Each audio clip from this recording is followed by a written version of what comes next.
Remember your first big failure as a kid? Maybe you flunked a test, forgot your lines in the school play, or got picked last in kickball. Today, we explore how those small childhood fails carry big messages that still whisper in our adult lives. Welcome to the Be Your Own Life Coach podcast, where you master your mind and coach your own comeback. You are the hero, you are the guide, and you will learn to architect your life from the inside. I'm your host, Bretagne Stowe, joined by my sister and co-host, Annika Wilder. Enjoy the show. So Britannia, we talked about failure by omission, failure by commission, failure in the schools, and which means, schools usually in childhood. So failure in childhood weighs so heavy on people. Now, why is that? No, it weighs heavy as adults because it weighed heavy as a child. And so I think we have to go back to failures in childhood to understand why failures seem so big in adulthood.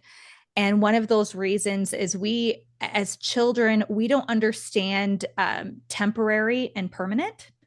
I remember learning this actually that a kid doesn't understand the difference between like your face and makeup. A baby doesn't. They just know this is what you look like. And so there are stories of, fathers shaving their beard and the kid like crying and not recognizing their dad, right? So at a young age, we don't even understand temporary and permanent. And as we get older and we start experiencing these mistakes and missteps and fails, they feel like huge, over encompassing failures because they feel permanent.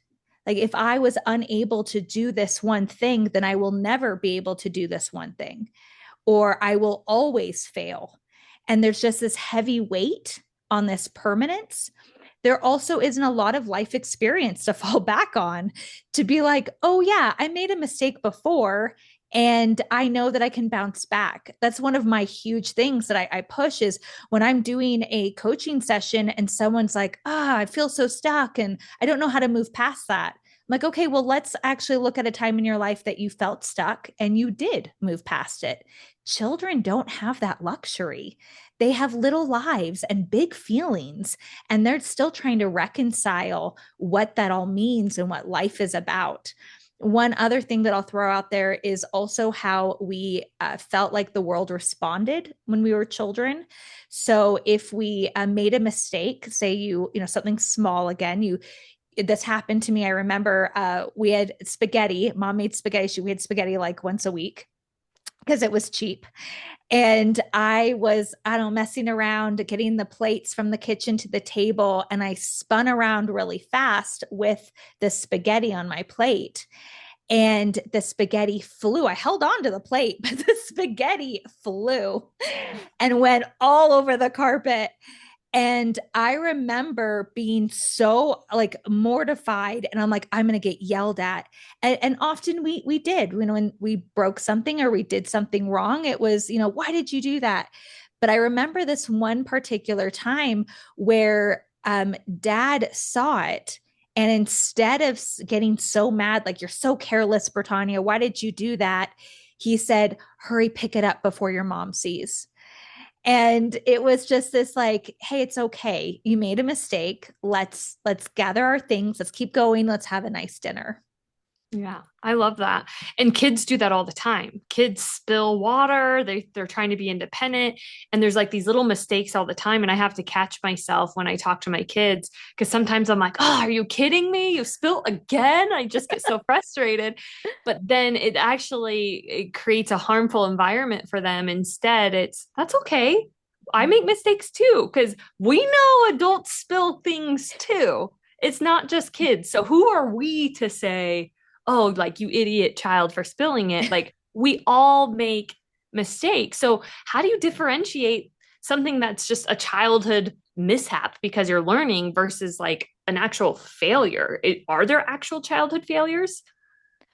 Ooh, are there actual childhood failures?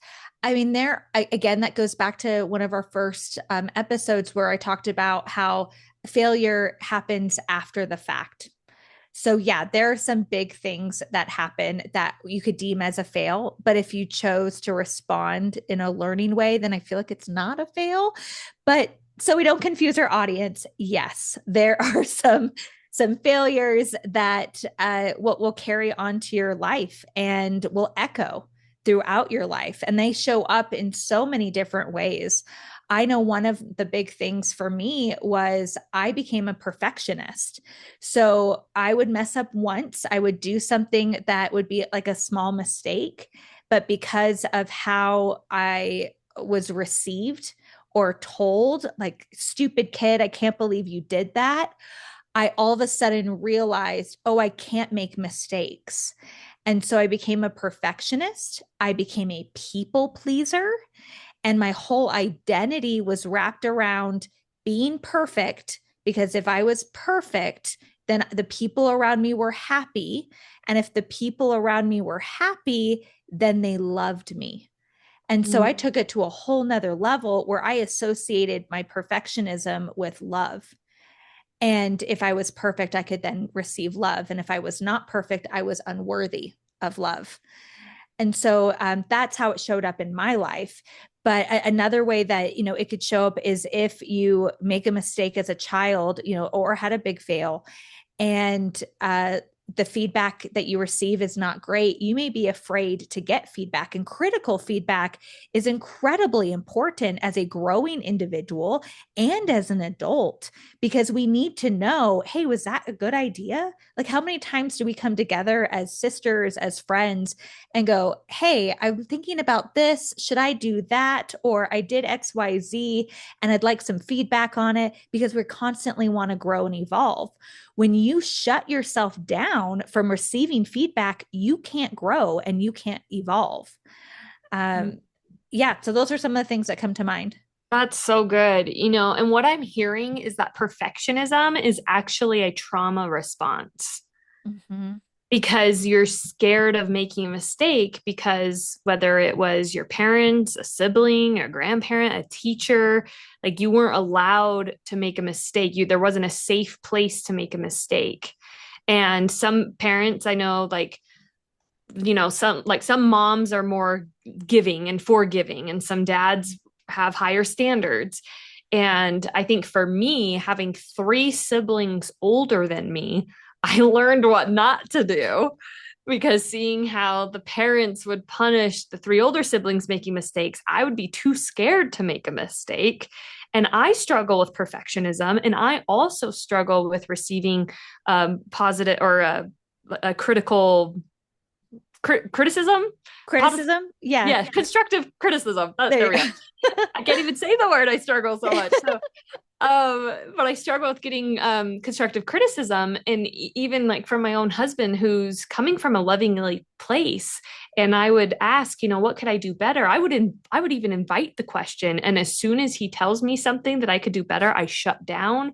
I get defensive, and I turn into this victim, and I can't receive it very well, and it's a pattern that I'm rewriting, reprogramming. But when you were talking, I realized, oh my gosh, I totally have that.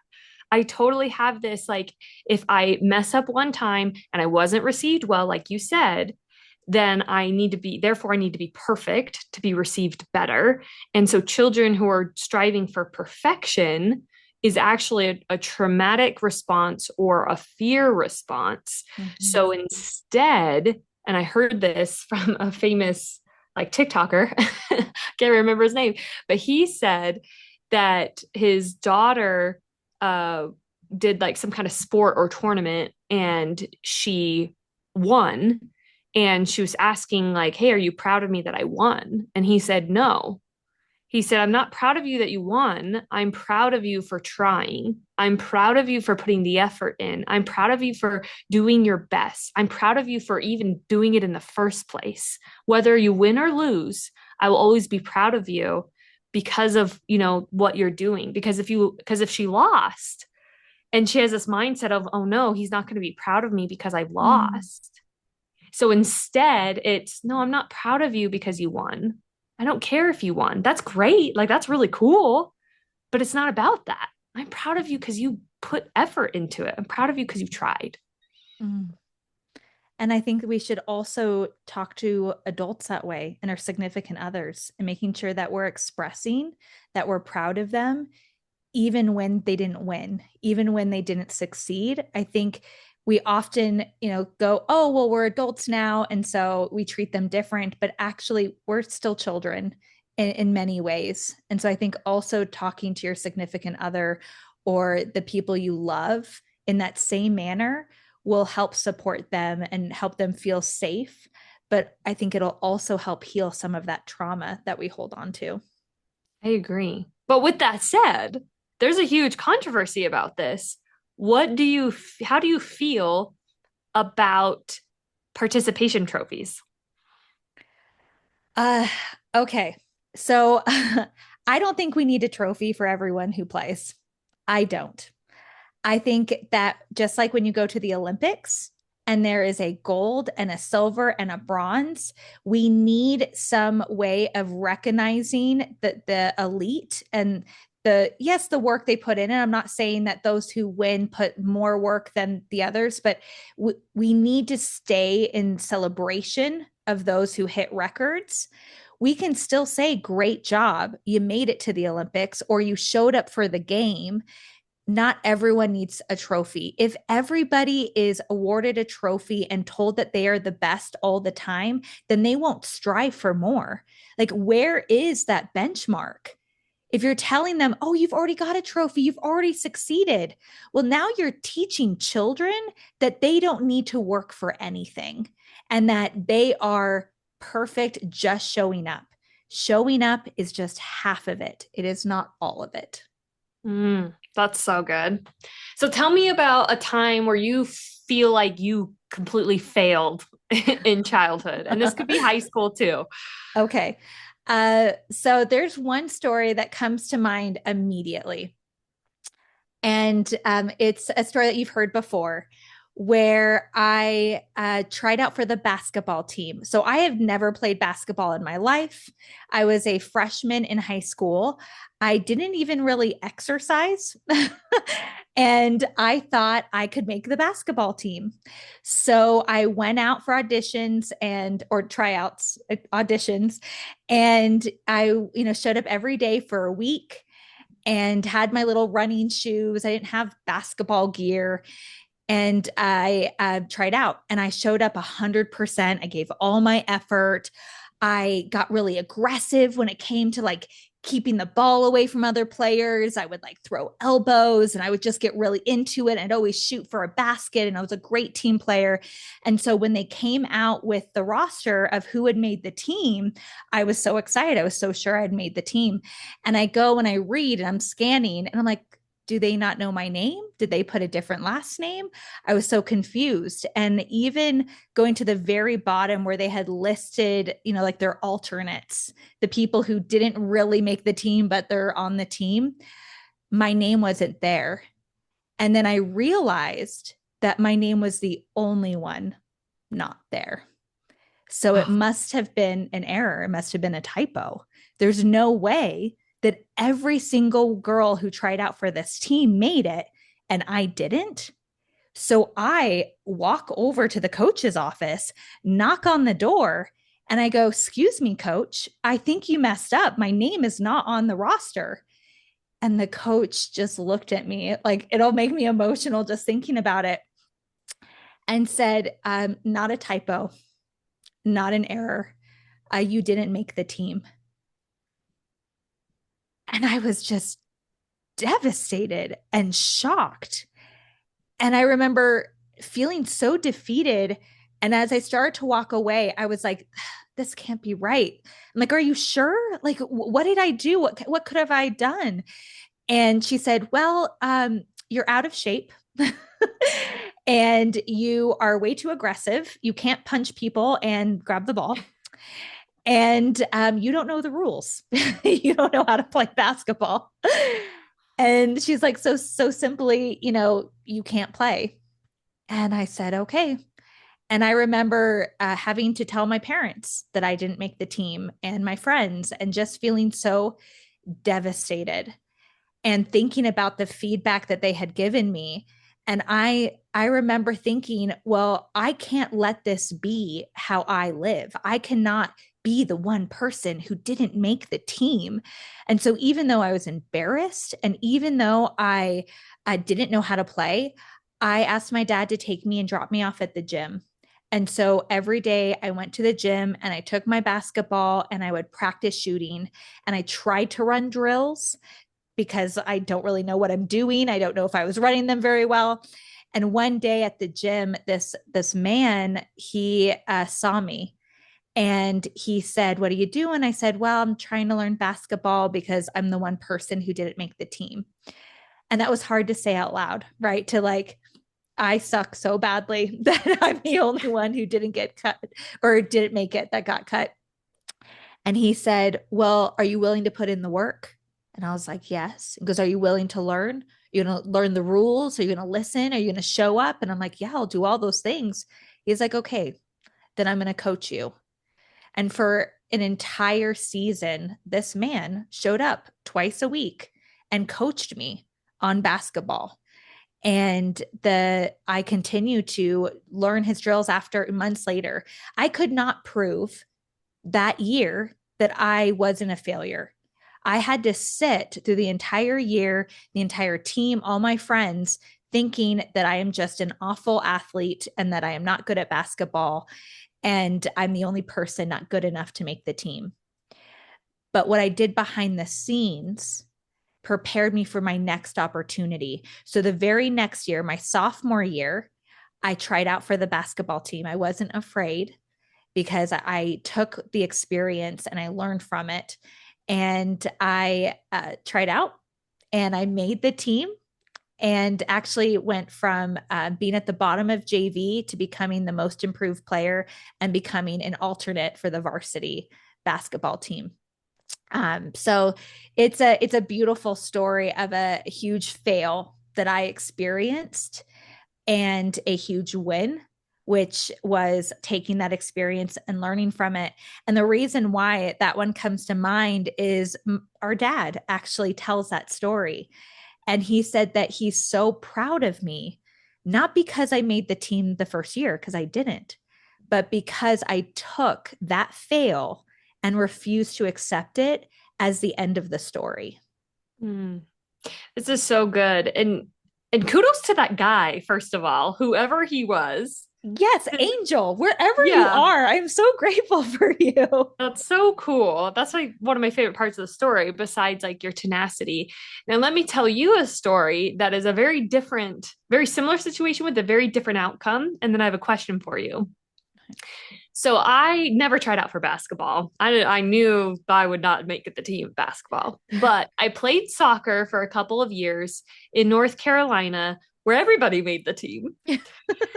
And I knew enough about soccer that when we moved to Utah, that I thought, well, I'm going to try out for soccer. This is one of my sports. I've been playing for 3 years, so I'm going to try.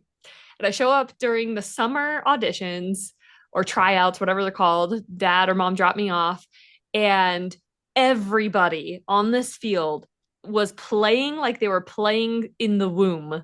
Like they were so good. And I was like, whoa, this is so different than North Carolina. I was so bad. I didn't practice at all because in North Carolina, everybody made the team. And I just went, like, showing up to tryouts was a formality. Yeah. And so I went and I'm running these drills. I couldn't dribble the ball. I couldn't like kick straight. I couldn't aim. I was slow and I didn't stay in shape before tryouts. Like it was so bad, so embarrassing that I don't want to tell anybody ever that I tried out for soccer. And instead of going, well, I want to play soccer, I gave up. Mm. I knew I didn't make the team. I didn't even look at the roster. I knew 100%. Like, I think I even left early. I was like, this is not working for me. And I was so embarrassed. And I felt like everybody saw me suck. And I totally gave up. I let myself give up. I let my failure stop me.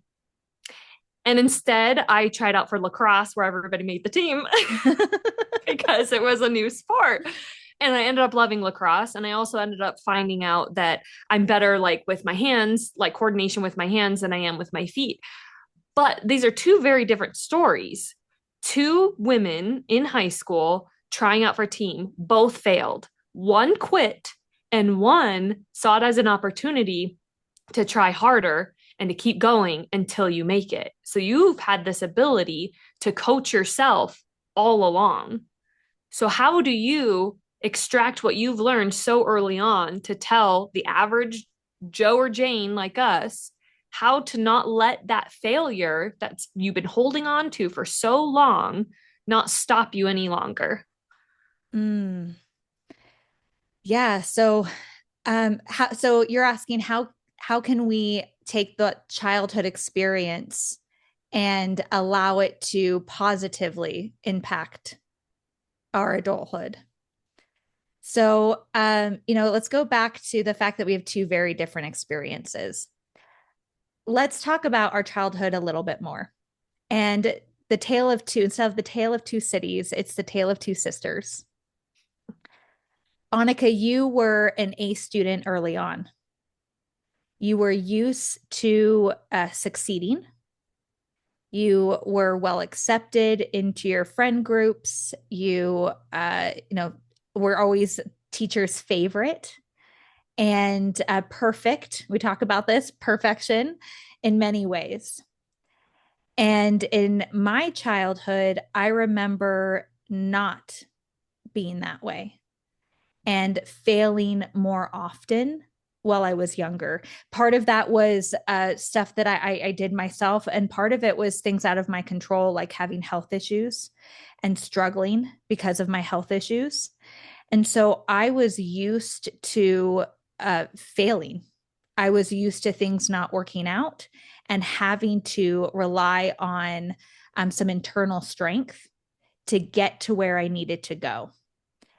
And as a young child, you don't realize that, but actually, it set me up for success.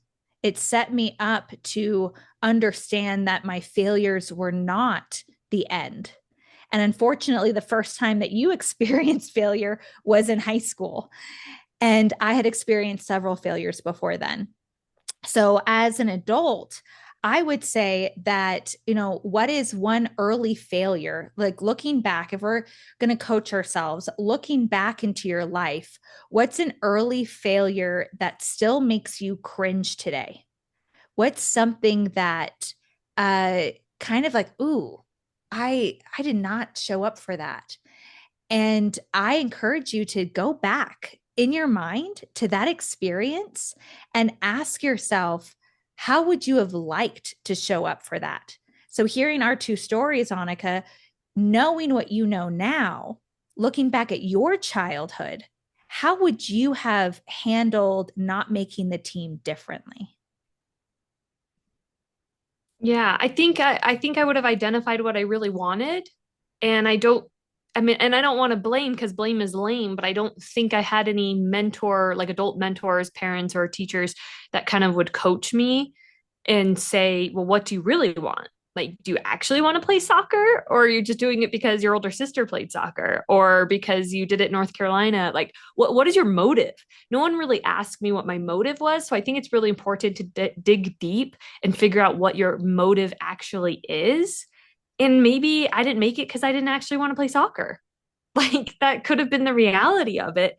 And so instead of saying, well, no one taught me this, no one helped me. This is why coaching yourself, this is why it's the be your own life coach. This is why it's so important because, like Mel Robbins says, no one's coming. No one's gonna no one's gonna tell you what you want and what your motives are. There might be mentors and beautiful people that show up in your lives, like that gentleman that helps you with basketball, but you can't count on it. So you have to ask yourself those self reflective questions. What are my motives? What do I want? Do I actually want this or not? And if I don't, then let it go. And if I do want it, what am I willing to give up and what am I willing to do to achieve it? Mm-hmm. Yeah, exactly. I love that you said that. Those are all great ways to help coach yourself through either a past experience that you're still feeling some kind of way about, or even a current failure. One of the reasons why we're bringing up childhood failures is because they do play into adulthood and how we show up into adulthood. So I would also add on top of that, if you are feeling some kind of way about a childhood failure or a time in your life where you just felt like you hadn't succeeded at much, a time in your life that you felt like you were not supported, write a letter to the younger version of yourself. Take the time to write a letter to, how old are you? 16-year-old, 15-year-old, Mm-hmm. Annika, and show up for her like you just said, you know, hey, do you really want this? What are your intentions for making the team? What do you think you'll get out of making the team? Are you willing to put in the work to, make the team, or, whatever it might be? I think it's really important to actually write some of that to your younger self. And so that would be my guidance. If you notice that you're feeling some kind of way about a childhood failure, or if you're struggling with failure now as an adult, then spend more time in reflection and going back over your life. And how did other people show up for you? Did you get the feedback you needed? Did you feel judged? Go through and acknowledge how you felt as a kid, and then do what you needed, what you wish someone had done for you. This has been another episode of the Be Your Own Life Coach podcast. If you found value in today's conversation, subscribe and share the love. And remember the teachings of Lao Tzu: when I let go of what I am, I become what I might be. Until next time, trust yourself, take the wisdom, take the breath, and take the next step.